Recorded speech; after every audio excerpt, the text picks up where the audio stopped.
Bakit bawat pintuan sa St. Jude's Basin ay may nakasabit na asul na tela? At anong panganib ang naghihintay sa sinumang hahayaang matuyo ito? Ano ang madilim na lihim na itinago ni Arthur Miller sa ilalim ng kanyang kabin? At bakit ang sarili niyang apo ang kailangang magbayad ng kanyang utang? Sino nga ba si Margaret bago siya naging Lady in Blue, isang inang biktima ng trahedya? O isang halimaw na noon pa man ay naghahanap na ng alay? May paraan pa ba para mapatigil ang sumpa ng Peggy Scoff? O ang bawat taong dumarating sa dalampasigan ay nakatadhana ng maging bahagi ng hukbo ng mga nalunod? Mga ka-Dark Passenger, naririnig nyo ba ang hagis-his ng basang tela sa inyong pintuan? Isang kwento ng inang naghahanap at ng baryong nabulok sa sarili nilang sumpa. Pero bago tayo magsimula mga ka-Dark Passenger, ihanda mo muna ang iyong sarili, mag-like, mag-subscribe, at i-share ang video para mas marami pa tayong madala sa dilim. At huwag ring kalimutang i-turn on ang notification bell para hindi ka maiwan sa paglalakbay sa mga kwento ng mga alamat, misteryo, at kababalaghan mula sa iba't ibang sulok ng mundo. Dahil sa biyahe natin ito, dilim ang destinasyon, at tanging liwanag lang ang makapagpapauwi. Welcome aboard, this is Dark Passport.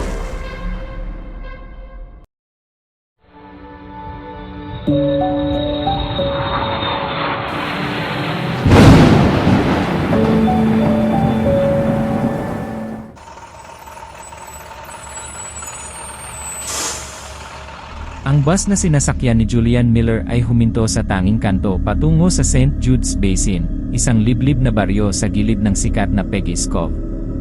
Pagbaba niya, ang unang sumalubong sa kanya ay hindi ang ganda ng parola, kundi ang amoy ng malansang alat at bulok na kahoy. Ang baryo ay tila isang ghost town. Ang mga bahay dito ay nakatayo sa matatayog na poste sa ibabaw ng mga bato, mukhang mga higanting gagamba na takot mabasa ng dagat.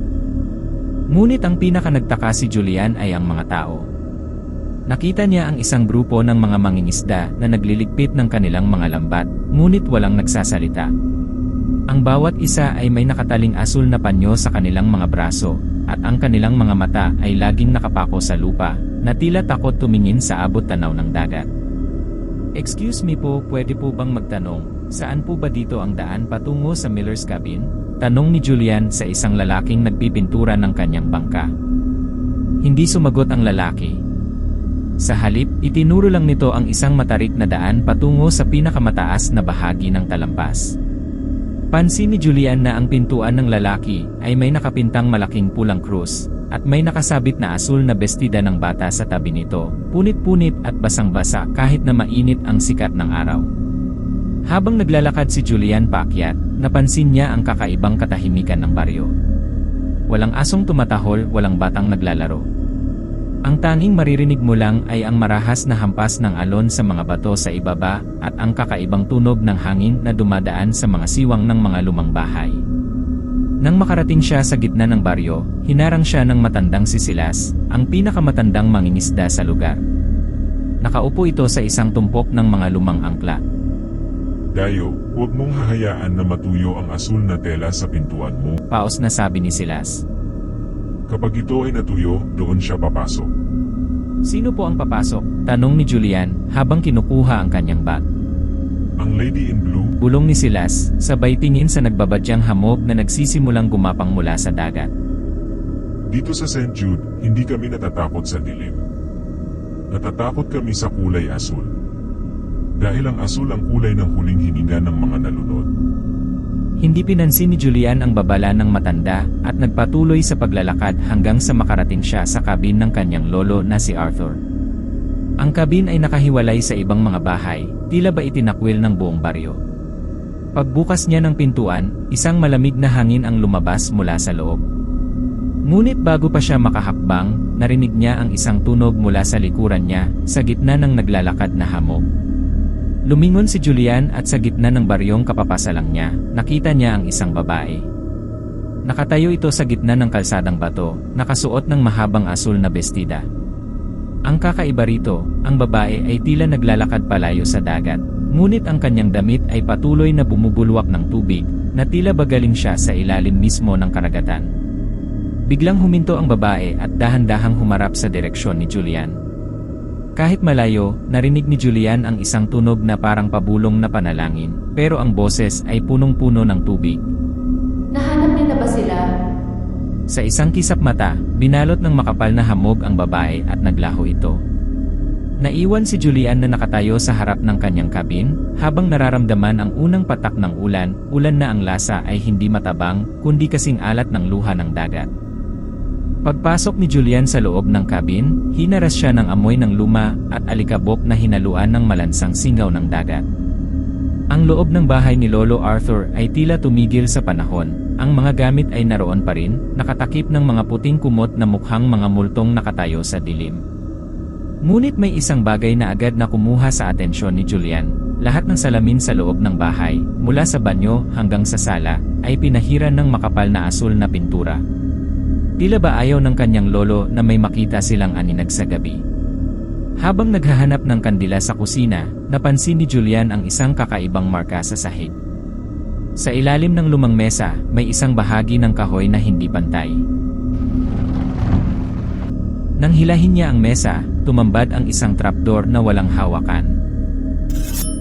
Gamit ang kutsilyo, pinwersa niyang mabuksan ito. Isang nakakasulasok na amoy ng ahmag at nabubulok na tela ang lumabas mula sa butas. Dahan-dahang bumaba si Julian gamit ang kanyang flashlight. Sa ilalim ng kabin, may isang maliit na silid na puno ng mga nakasabit na asul na damit ng bata. Lahat ay punit-punit at may mga bakas ng tuyong dugo. Sa gitna ng silid ay may isang altar na gawa sa mga bato mula sa dalampasigan. Nakapatong dito ang isang larawan ng isang magandang babae na may 2 anak, lahat sila ay nakasuot ng asul. Ito si Margaret. Sa tabi ng larawan ay ang talaarawan ni Lolo Arthur. Binuksan ito ni Julian sa huling pahina. Hindi sapat ang asul na pintura. Naririnig ko na naman ang kanyang mga kuko sa ilalim ng sahig. Gusto niyang makapiling ang kanyang mga anak, pero paano ko ibabalik ang mga bagay na kinain na ng dagat? Biglang namatay ang flashlight ni Julian.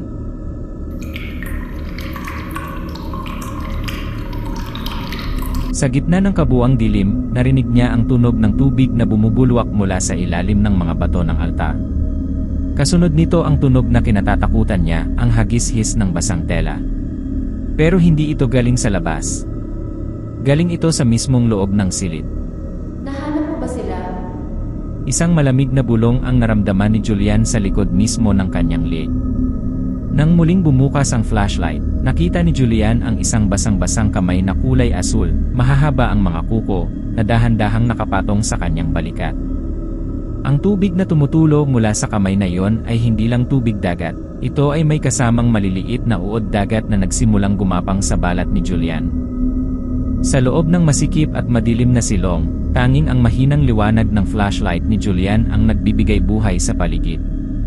Ang malansang kamay na nakapatong sa kanyang balikat ay kasing lamig ng yelo. Nang dahan-dahan niyang ipinaling ang kanyang ulo, nakita niya ang mukha ng Lady in Blue. Ang balat nito ay tila lumang papel na nababad sa tubig, punit-punit, at sa bawat paghina nito ay may lumalabas na maitim na bula ng tubig dagat sa kanyang bibig. Julian! Ang bulong nito na parang hanging dumadaan sa mga butas ng nabubulok na kahoy. Dahil sa tindi ng takot, marahas na kumawala si Julian. Sinubukan niyang umakyat pabalik sa trapdoor, ngunit ang mga baitang ng hagdan ay biglang naging madulas.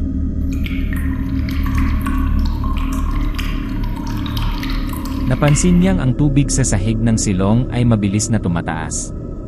Hindi ito ulan, ito ay tubig dagat na bumubulwak mula sa ilalim ng mga pundasyon, dala ang mga piraso ng matutulis na barnacles, talangka na nagsimulang kumapit sa kanyang binti. Ang asul na bestida ni Margaret ay lumutang sa ibabaw ng tumataas na tubig. Habang papalapit siya kay Julian, ang bawat dampi ng kanyang basang damit sa mga pader ng silong ay nag-iwan ng mga markang kulay asul na tila mga daliri ng mga taong nalunod. "Wala rito ang mga anak mo," sigaw ni Julian habang pilit na inaabot ang gilid ng trapdoor. Biglang tumigil ang Lady in Blue. Ang kanyang leeg ay nabali at tumunog ng malakas habang tinititigan si Julian. Ang dugo ni Arthur ay nasa iyo. Ang kinuha niya ay kukunin ko rin. Sa isang mabilis na galaw, hinablot ni Margaret ang leeg ni Julian gamit ang kanyang matatalas na kuko. Bumaon ang mga ito sa leeg ng binata, at sa unang pagkakataon, naramdaman ni Julian ang tunay na sumpa. Hindi lang ito sakit, ito ay isang alaala ng pagkakalunod. Naramdaman niya ang alat sa kanyang lalamunan at ang bigat ng dagat na pumapatay sa kanyang baga. Sa huling pagkakataon, bago siya tuluyang mahila pababa sa maitim na tubig, naisip ni Julian ang mga asul na tela sa labas ng mga bahay sa baryo. Hindi ito pampalaya sa kanya, naisip niya. Ito ay alay. Gamit ang kanyang huling lakas, kinuha ni Julian ang isang lumang gasera sa gilid at ibinato ito sa direksyon ng multo. Ang apoy ay panandaliang sumiklap, at sa gulat ng Lady in Blue, nabitawan niya si Julian. Nagawang makaakyat ni Julian pabalik sa sala ng kabin, hinihingal at duguan ang leeg. Ngunit pagtingin niya sa bintana, ang hamog sa labas ay hindi na puti. Ito ay naging kulay asul. At sa bawat bintana ng kabin, nakita niya ang mga basang marka ng palad ng maliliit na bata, na tila ba pilit silang naghahanap ng paraan para makapasok. Hinihingal at nanginginig ang mga kamay ni Julian habang pilit na nilalagyan ng barikada ang trapdoor gamit ang isang mabigat na aparador. Ang sugat sa kanyang leeg mula sa kuko ni Margaret ay hindi lang kumikirot, ito ay naglalabas ng itim na likido na amoy imburnal. Alam niyang kailangan niya ng tulong. Hindi niya kayang harapin ang Lady in Blue ng mag-isa. Dali-dali siyang lumabas ng kabin. Ang hamog sa labas ay kasing lapot na ng gatas, at ang liwanag ng kanyang flashlight ay tila nilalamon ng dilim. Habang bumababa siya patungo sa sentro ng baryo, napansin niya ang isang kakaibang liwanag sa dalampasigan. Doon, sa paanan ng malalaking granite rocks, nakita niya ang mga taga-baryo. Nagkakatipon sila. Walang nagsasalita, tanging ang tunog lang ng mga alon at ang mahinang pag-awit ng isang himig na hindi maintindihan ni Julian. Sa gitna nila ay ang matandang si Silas, hawak ang isang sulo na ang apoy ay kulay asul. "Silas, tulungan niyo ako," sigaw ni Julian habang takot na tumatakbo patungo sa kanila. Ngunit nang humarap ang mga taga-baryo, hindi tulong ang nakita ni Julian sa kanilang mga mata. Ito ay awa na hinaluan ng determinasyon. Tumigil sila sa kanilang pag-awit at dahan-dahang lumapit kay Julian, ngunit hindi para iligtas siya, kundi para palibutan siya. Ang utang ay dapat bayaran, Julian. Paos na sabi ni Silas. Ang asul na panyo sa braso ni Silas ay basang-basa, at napansin ni Julian na ang lahat ng taga-baryo ay may hawak na mahahabang asul na tela. "Anong sinasabi niyo? Inatake ako ng babaeng iyon sa loob ng bahay ni Lolo," galit na sigaw ni Julian. "Kaya ka nandito, Sagot ng isang matandang babae mula sa grupo. 200 taon na kaming nagbibigay ng alay para hindi niya ubusin ang aming mga anak. Ang pamilya Miller ang nagsimula ng sumpa at ang pamilya niyo din ang tatapos nito." Bago pa makakilos si Julian, mabilis siyang hinawakan ng dalawang malalakas na mangingisda. Itinali nila ang kanyang mga kamay gamit ang mga asul na tela na babad sa tubig dagat. Nararamdaman ni Julian ang lamig ng tela na tila humihigpit sa kanyang balat, parang may sarili itong buhay. "Ano ito? Pakawalan niyo ako." Dinala ka namin dito para ikaw na ang magbayad. Bulong ni Silas habang itinuturo ang dagat. At ang dugo mo ang tanging makakapagpatahimik sa kanya. Ikaw ang magiging kabayaran. Dinala nila si Julian pabalik sa kanyang kabin. Doon, nakita ni Julian ang kilabot. Ang mga taga-baryo ay nagsimulang itali ang lahat ng pinto at bintana ng kabin gamit ang makakapal at basang asul na tela. Sa bawat ikot ng tela, naririnig ni Julian ang hagis-his na tunog mula sa loob ng bahay. Iniwan nila si Julian sa veranda, nakatali at walang kalaban-laban. Habang papaalis ang mga taga-baryo patungo sa dilim, narinig ni Julian ang huling salita ni Silas. Huwag mong hahayaang matuyo ang tela, Julian. Dahil kapag natuyo ito, ang ibig sabihin ay tapos na siyang uminom sa iyong katawan. Naiwan ang katahimikan hanggang sa marinig ni Julian ang dahan-dahang pagbukas ng pinto sa kanyang likuran. Ang amoy ng bulok na isda at lumang asul na bestida ay muling bumalot sa hangin. Nakahiga si Julian sa malamig na sahig ng beranda, nakagapos ang mga kamay at paa ng basang asul na tela. Ang bawat paghinga niya ay may kasamang alat. Habang papalapit ang hagis-his ng bestida mula sa loob ng bahay, ang kanyang paningin ay nagsimulang lumabo. Hindi siya nawalan ng malay, sa halip ang kanyang diwa ay tila hinila ng dagat pabalik sa nakaraan. Biglang nagbago ang paligid. Ang gabi ay naging isang maaliwalas ngunit madilim na hapon noong taong 1850. Nakita ni Julian ang isang babaeng napakaganda, si Margaret. Nakasuot siya ng isang bago at matingkad na asul na bestida, habang karga-karga ang kanyang bunsong anak at hawak ang kamay ng panganay. Nakatayo sila sa gilid ng isang lumubog na barko na sumadsad sa matutulis na bato ng Peggy's Cove. Tulong! Parang awa niya na. Sigaw ni Margaret sa mga kalalakihan sa pampang. Sa unahan ng grupo ay isang lalaking kamukhang-kamukha ni Julian, ang kanyang lolo sa tuhod, si Arthur Miller. Ngunit sa halip na maghagis ng lubid, nakita ni Julian ang kasakiman sa mga mata nito. Hawak ng mga taga-baryo ang mga sulo at itak. Hindi sila naroon para magligtas, naroon sila para mag-salvage ng mga ginto at kargamento mula sa barko. Masyadong marami ang nakakita, Arthur. Bulong ng isa sa mga mangingisda. Kapag hinayaan nating mabuhay ang mga yan, kukunin ng gobyerno ang lahat ng nakulimbad natin. Habang pilit na umaakyat si Margaret sa mga madidulas na bato, bit-bit ang kanyang mga anak, sinipa ni Arthur ang kanyang mga kamay. Narinig ni Julian ang malakas na crack ng mga daliri ni Margaret.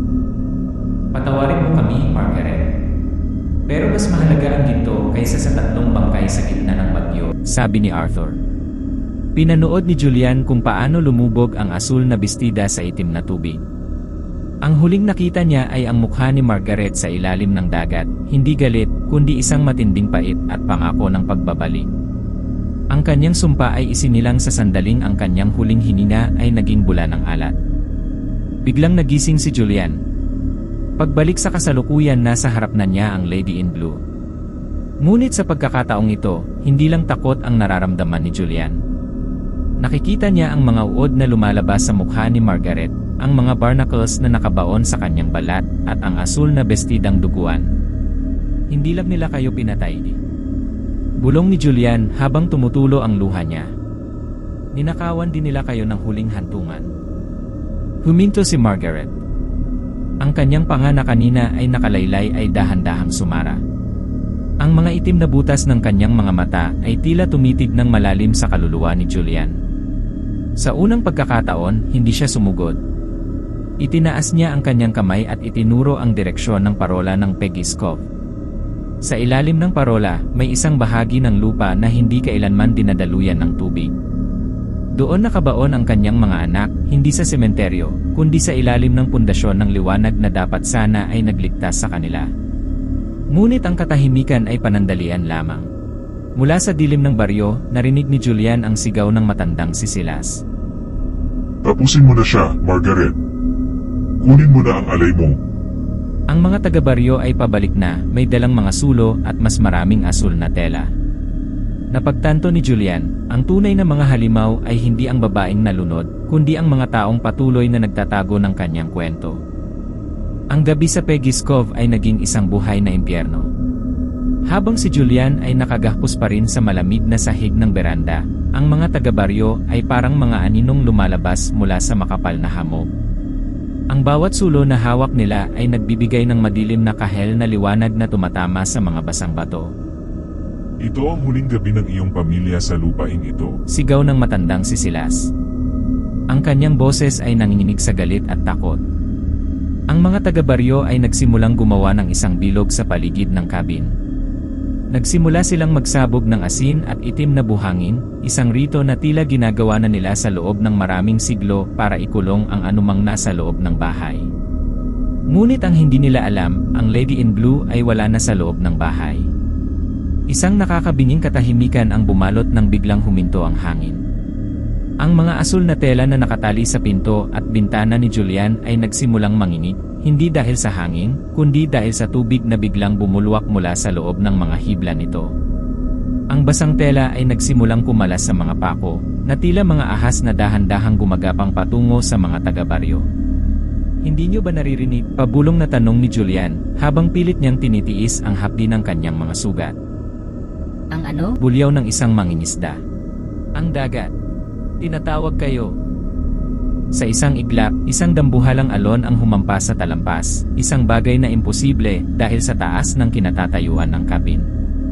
Ang tubig ay hindi basta-basta bumagsak, ito ay tila may mga kamay na humahablot sa mga taga-baryo.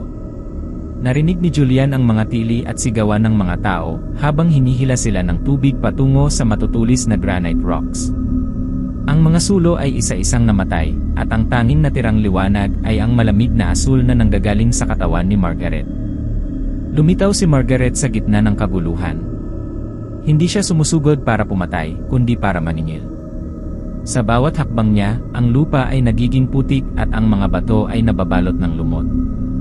Lumapit siya kay Julian. Ang kanyang anyo ay hindi na kasing bangis ng dati, may bakas ng matinding pagod sa kanyang naagnas na mukha. Sa harap ni Julian, dahan-dahan niyang itinaas ang kanyang basang kamay. Ang mga asul na telang nakagapos kay Julian ay biglang lumuwag at naging tubig na lang sa sahig. Hinawakan ni Margaret ang pisngi ni Julian. Ang lamig ay hindi na nakakatakot, ito ay tila isang paalam. Itinuro ni Margaret ang parola ng Peggy's Cove. Doon, sa ilalim ng umiikot na liwanag, nakita ni Julian ang isang anino ng dalawang bata na tila kumakaway. Ang mga anak ko. Ang boses ni Margaret ay parang mga bula na sumasabog sa ilalim ng tubig. Ilabas mo sila sa dilim, ilabas mo sila sa ilalim ng puting bato. Napagtanto ni Julian na ang sumpa ay hindi matatapos hanggat hindi nahahanap ang mga labi ng mga bata na itinago ni Lolo Arthur sa loob mismo ng pundasyon ng parola. Ang lugar na dapat ay nagbibigay ng proteksyon pero naging libingan ng kawalang katarungan. Tutulungan ko kayo, pangako ni Julian, kahit nanginginig ang kanyang buong katawan. Ngunit bago siya makakilos, isang putok ng baril ang umalingaw-ngaw. Tumama ang bala sa kahoy na poste sa tabi ng ulo ni Julian. Ang matandang si Silas, nasugatan at duguan ang mukha, ay nakatayo sa dulo ng hagdanan hawak ang isang lumang shotgun. Walang aalis, walang magbubukas ng sikretong iyon. Sigaw ni Silas.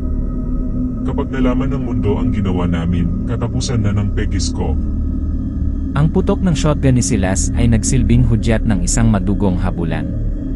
Sa kabila ng matinding hapdi at paninigas ng kanyang leeg, pinilit ni Julian na humakbang at mabilis na tumakbo patungo sa dalampasigan, kung saan ang puting parola ng Peggy's Cove ay nakatayo gaya ng isang higanteng bantay sa gitna ng kadiliman. Ang bawat pag-alog ng kanyang katawan sa magaspang na granite ay tila humihila sa sugat sa kanyang leeg, ngunit ang boses ni Margaret na paulit-ulit na bumubulong sa kanyang isipan ang nagtulak sa kanya. Iligtas mo sila, ilabas mo sila. Sa kanyang likuran, naririnig niya ang mga yabag ng mga taga-baryo. Hindi na sila mga mangingisda, sila ay naging mga aso na gutom sa dugo, dala ang galit ng maraming dekada ng pagtatago ng kanilang kasalanan. Nang marating ni Julian ang pinto ng parola, mabilis niya itong binuksan at nilock mula sa loob. Ang loob ng parola ay amoy kalawang at langis. Ang bawat baitang ng pabilog na hagdanan ay umaalingaw-ngaw sa bawat hakbang niya. Sa gitna ng kanyang pag-akyat, biglang naging napakalamig. Ang mga pader na gawa sa makapal na semento ay nagsimulang magpawis ng tubig dagat. Doon, sa bawat palapag, nagsimulang lumitaw ang mga aparisyon. Hindi lang ito si Margaret. Nakita ni Julian ang mga anino ng mga dating taga-baryo, ang mga ninuno ng mga taong humahabol sa kanya ngayon. Nakatayo sila sa gilid ng hagdan, mga walang mukhang figura na nakaturo sa kanya, ang kanilang mga bibig ay nakabukas na parang sumisigaw, ngunit walang tunog na lumalabas kundi ang haginit ng hangin.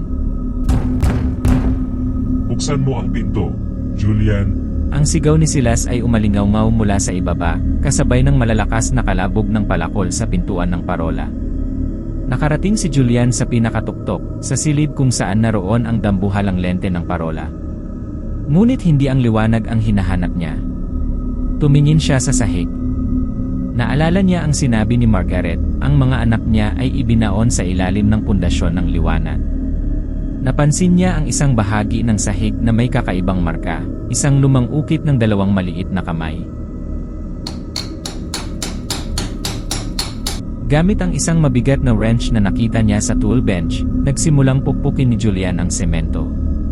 Sa bawat hampas niya, ang parola ay tila umuungol. Ang Ang Lady in Blue ay lumitaw sa tabi niya, ang kanyang anyo ay unti-unti nang nagiging anino dahil sa papalapit na liwanag ng bukang liwayway. Ang kanyang mga kamay na dati ay nananakit ay dahan-dahang tumulong sa paghukay. Nang mabasag ang unang layer ng semento, bumungad ang isang nakakasulasok na amoy. Doon, sa loob ng isang maliit na bakanting espasyo sa loob ng pundasyon, nakita ni Julian ang dalawang maliliit na bungo na nakasuot pa rin ng mga piraso ng asul na tela. Sa sandaling iyon, ang pinto sa itaas ay tuluyang nawasak. Pumasok si Silas, hingal na hingal, ang shotgun ay nakatutok sa dibdib ni Julian. Masyado ka ng maraming nalalaman, iho. Sabi ni Silas, habang nanginginig ang kanyang kamay. Ang sikretong iyan ay dapat mamatay kasama mo. Ngunit bago pa makakalabit ng baril si Silas, ang dambuhalang lente ng parola ay biglang pumutok. Ang mga kristal ay sumabog, at ang liwanag na nagmumula rito ay hindi na puti o dilaw, ito ay naging isang nakakasilaw na asul na apoy na bumalot sa buong silid.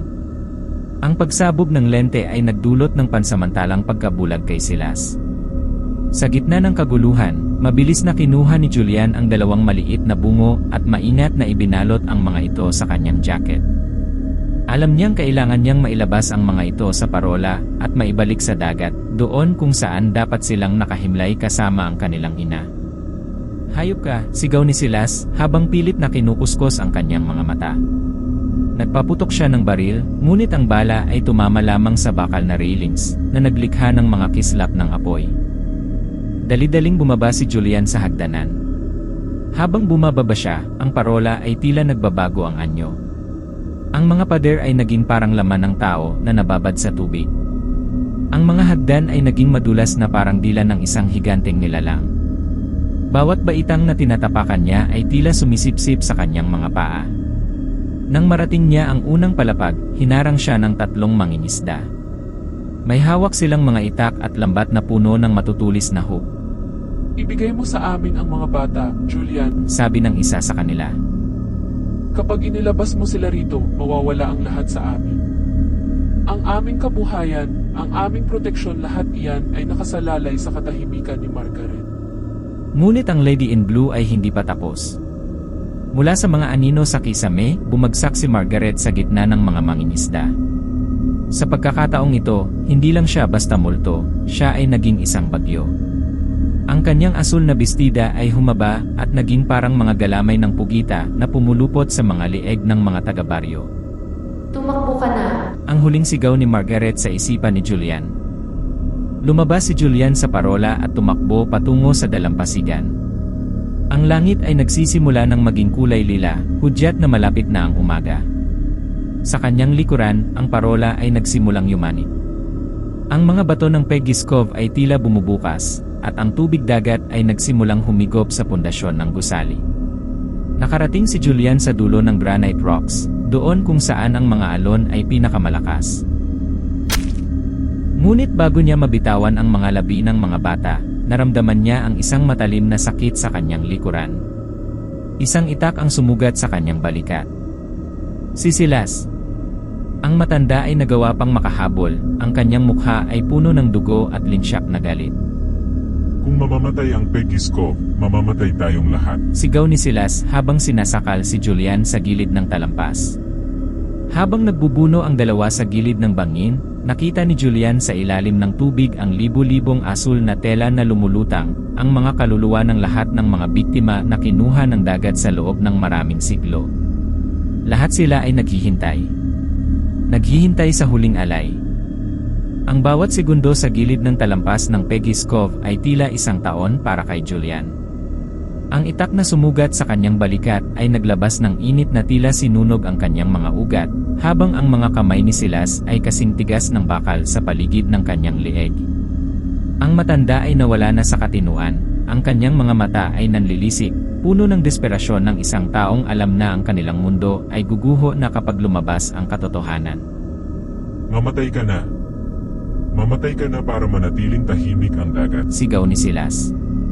Ang kanyang boses ay nanginginig sa gitna ng ugong ng bagyo, tila ba nakikipagpaligsahan sa galit ng kalikasan. Hindi na makahina si Julian. Ang kanyang mga kamay ay nanginginig, ngunit sa gitna ng kanyang paghihinalo, Hindi niya binitawan ang jacket na kinalalagyan ng mga labi ng mga bata. Sa bawat patak ng kanyang dugo na humahampas sa granite rocks, ang dagat sa ibaba ay lalong nagngangalit. Ang tubig ay hindi na kulay asul, ito ay naging itim na parang tinta, at mula sa kailaliman, ang mga anino ng libu-libong nalunod ay nagsimulang lumitaw, mga kamay na butot balat na pilit na umaabot pa itaas. Hindi mo na sila matatago, pabulong na sagot ni Julian, kahit halos wala na siyang hangin sa baga. Sa isang marahas na paggalaw, binitiwan ni Julian ang kanyang pagkakahawak sa lupa. Sa halip na lumaban para mabuhay, ginamit niya ang kanyang huling bigat para hilahin si Silas pababa sa bangin. Sa isang iglap, ang dalawa ay nahulog mula sa 50 talampas patungo sa naglalakihang alon ng North Atlantic. Ang pagbagsak sa tubig ay parang paghampas sa matigas na semento. Ang lamig ay agad na dumampi sa katawan ni Julian, ngunit sa halip na malunod sa takot, naramdaman niya ang isang kakaibang pagbabago sa paligid. Ang ingay ng bagyo sa itaas ay biglang napalitan ng isang nakabibinging katahimikan. Sa ilalim ng tubig, nakita ni Julian si Silas na pilit na pumipiglas.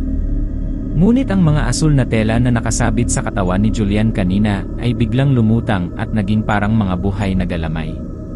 Ang mga ito ay pumulupot sa mga binti ni Silas, hinihila ang matanda pababa, palayo sa liwanag ng buwan. Ang mga mukha ng mga anak ni Margaret ay lumitaw sa dilim, ang kanilang maliliit na kamay ay tumulong sa paghila kay Silas patungo sa pinakamalalim na bahagi ng dagat, ang lugar kung saan ang mga lihim ng St. Jude's Basin ay dapat nang manahimik. Doon, sa kailaliman ng karagatan, nagsimulang umalingaw ang isang orasyon ng alat. Hindi ito binibigkas ng bibig kundi ng libu-libong kaluluwang naging biktima ng dagat. Ang bawat salita ay may lasa ng pait at amoy ng kalayaan. Ang sumpa na binuo ng kasakiman ni Arthur Miller ay unti-unting natutunaw na parang asukal sa tubig. Nakita ni Julian si Margaret na lumalangway patungo sa kanya. Sa pagkakataong ito, wala na ang naagnas na balat at ang galit na mukha. Ang kanyang anyo ay naging maningning, ang kanyang asul na bestida ay kumukutitap sa ilalim ng tubig na parang mga bituin sa kalangitan. Kinuha ni Margaret ang jacket mula kay Julian. Sa sandaling mahawakan niya ang mga labi ng kanyang mga anak, ang buong karagatan ay nayanig. Isang puting liwanag ang sumabog mula sa gitna nila, nilalamon ang kadiliman, nilalamon ang sakit, at nilalamon ang huling hininga ni Julian. Ang orasyon ay natapos sa isang malalim na katahimikan, isang pagtanggap na ang utang ay bayad na. Unti-unting nawala ang bigat sa dibdib ni Julian. Ang sakal sa kanyang leeg at ang hapdi ng itak sa kanyang balikat ay naglaho, napalitan ng isang pakiramdam na tila lumulutang siya sa pagitan ng mga ulap. Ang lamig ng North Atlantic ay naging init ng isang dapit hapon na hindi natatapos. Nang imulat ni Julian ang kanyang mga mata, wala na siya sa ilalim ng itim na tubig. Nakatayo siya sa isang dalampasigan na hindi pa niya nakikita sa anumang mapa. Ang buhangin dito ay kasing puti ng perlas, at ang dagat ay kalmado, walang bangis, walang alat na nakakalunod, kundi mga alon na humahalik sa pampang ng may pagmamahal. Wala na ang kanyang mga sugat. Ang kanyang suot na damit ay tuyo at malinis. Sa malayo, sa ilalim ng isang langit na puno ng kulay lila at ginto, nakita niya si Margaret. Hindi na siya ang multong kinatatakutan ng St. Jude's Basin. Siya ay isang ina na muling nabuo. Nakasuot siya ng isang matingkad na asul na bestida na sumasayaw sa ihip ng hangin. Sa kanyang magkabilang tabi, hawak niya ang kamay ng kanyang dalawang anak. Huminto si Margaret at lumingon kay Julian. Sa pagkakataong ito, malinaw na ang kanyang mukha, maganda, payapa, at puno ng pasasalamat. Walang salitang lumabas sa kanyang mga labi, ngunit naramdaman ni Julian ang mensahe sa kanyang puso, "Salamat sa pagpapalaya sa amin." Dahan-dahang naglakad ang mag-ina patungo sa abot tanaw, kung saan ang dagat at langit ay nagtatagpo sa isang maliwanag na lagusan. Sa bawat hakbang nila, ang kanilang mga anino ay nagiging liwanag, hanggang sa tuluyan na silang maglaho sa kabilang buhay. Naramdaman ni Julian ang isang pamilyar na presensya sa kanyang likuran. Paglingon niya, nakita niya ang isang matandang lalaki na nakatayo sa tabi ng isang lumang bangka. Si Lolo Arthur. Ngunit hindi na ito ang matandang puno ng pagsisisi at takot, mukha na itong bata, malakas, at may ngiti ng isang taong sa wakas ay nakahanap ng kapatawaran. Itinama mo ang lahat, Julian. Sabi ni Arthur. Ang pamilya Miller ay hindi na alipin ng kasalanan. Ang utang na dugo ay nabura na ng iyong sakripisyo. Tapos na ba, Lolo? Tanong ni Julian. Tapos na ang pagdurusa. Ngunit ang paglalakbay mo, ito ay nagsisimula pa lang. Tumingin si Julian sa paligid ng dalampasigan. Nakita niya ang libo-libong iba pang mga tao. Sila ang mga manlalakbay na nawala sa iba't ibang sulok ng mundo, sa dagat, sa gubat, at sa dilim.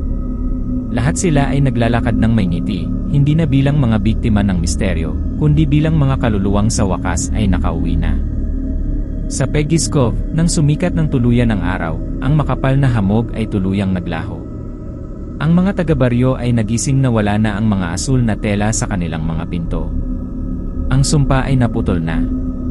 Ang katawan ni Julian ay hindi kailanman nahanap, ngunit sa tapat ng parola, isang bagong uri ng bulaklak na kulay asul ang nagsimulang tumubo sa pagitan ng mga matitigas na bato, isang bulaklak na hindi nalalanta, simbolo ng isang pangakong tinupad sa gitna ng dilim. Ang kwento ng Lady in Blue ay hindi lamang isang kwento ng paghihiganti. Ito ay isang salamin ng ating sariling lipunan, kung paano natin pilit na ibinabaon ang katotohanan upang mapanatili ang ating sariling kaginhawaan. Ang St. Jude's Basin ay simbolo sa isang mundong bulag sa katarungan, at si Julian ang naging mitsa upang muling magliwanag ang katotohanan. Ang tunay na takot ay hindi nanggagaling sa mga multong gumagala sa gabi, kundi sa mga taong buhay na may itinatagong masamang budhi. Ngunit tandaan, walang lihim na hindi nabubunyag, at walang sumpa na hindi matitibag ng isang tapat na sakripisyo. Ang kapayapaan ay hindi nakukuha sa pagtakas, kundi sa pagharap sa mga multo ng ating nakaraan. At dito nagtatapos ang alamat ng Lady in Blue, mga ka-Dark Passenger.